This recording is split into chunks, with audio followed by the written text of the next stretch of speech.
Jeremy from the mountains of North Carolina. Hello, Dutch. Hello, James. First of all, I enjoy listening to the podcast. Thank you. I try my best to listen every week. I enjoy watching old wrestling videos and came across some Doug Furnas. Dutch, I know you wrestled Doug before and was wondering if you had any good stories about him. I know he was a powerlifting champion and one of the world's strongest men. I also know he had a heck of a drop kick. What was it like wrestling him, and what kind of guy was he behind the curtain? So your match with Doug Furnas was your lone pay-per-view appearance for WCW during your second run with your run with WCW, but not in Mid-Atlantic, I guess. And Doug Furnas then, stories. Well, what I'm saying is when you work with those big muscle guys that's supposed to have all this power, it's very hard to get them down, to get any steam on them, as they call it, because he just looks so impressive. You know, he was a running back for the University of Tennessee. He would get yards when they needed 1 yard. He could just knock people out of the way.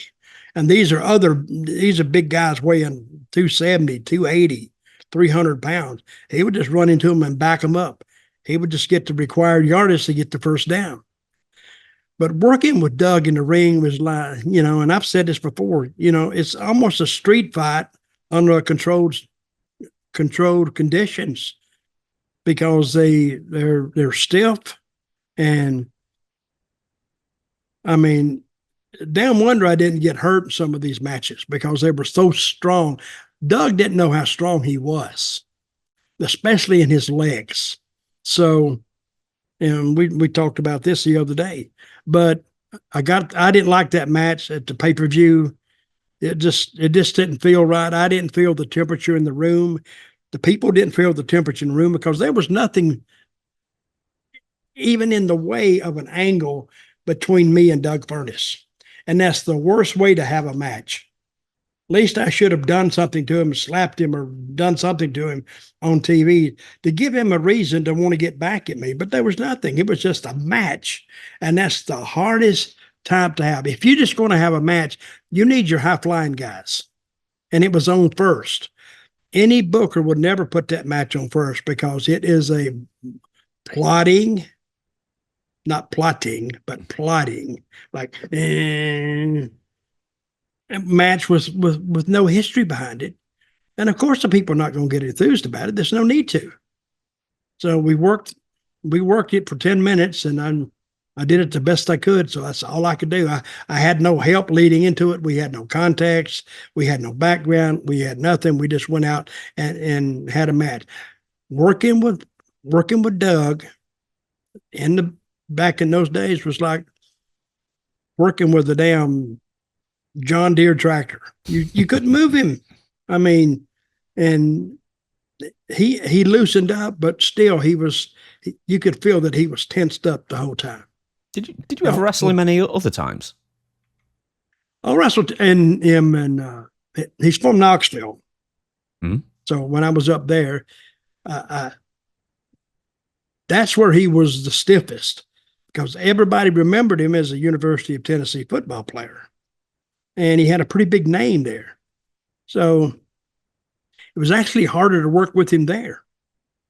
So I did the best I could. I mean, some of the greatest matches I ever had, but were guys was as light as a feather, because now you got to, you're not knowing you're going to get hurt. See, with Doug, you have to watch him, because he didn't know how strong he was, and he could hurt you without knowing it. So I did the best I could with him. The thing with Doug Furnas, right? And I remember him in the WWF. He had his greatest success in Japan.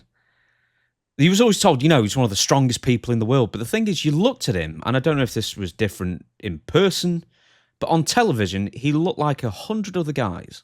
Like, he didn't have a particularly impressive physique. There's people with strongest men in the world, characters like Commentator or Mark Henry or something like that, and they looked the part. But like with Doug Furnas, everyone would always talk about how strong he was, his powerlifting records, and you'd look at him, and he just looked like 100 other guys.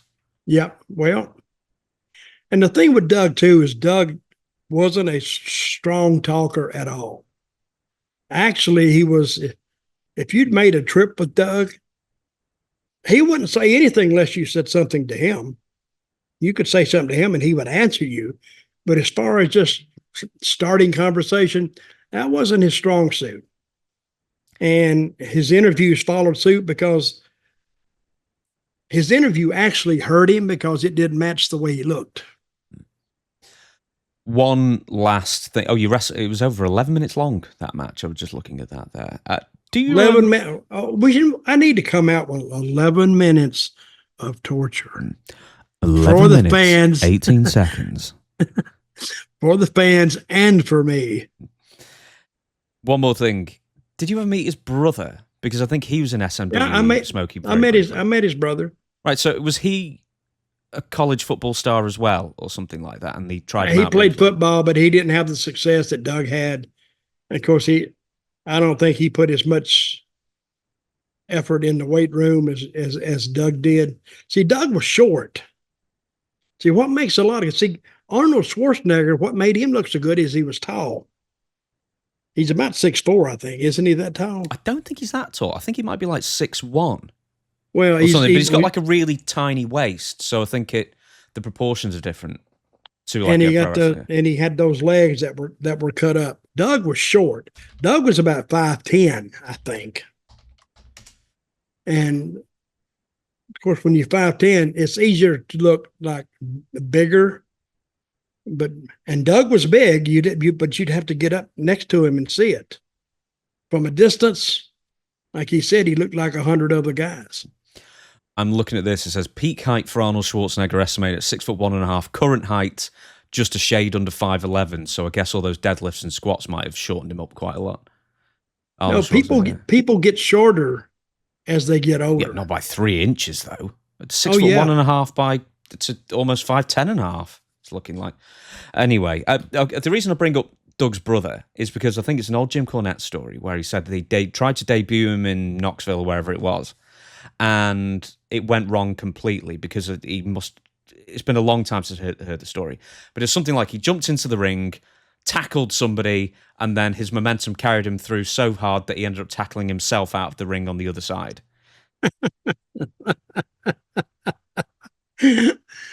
I never heard that story. But see, they get into the business and they want to make it look real. So they just make it real. So what he did, he had so much momentum, he just kept going and ended up on outside by himself, I guess. I don't know.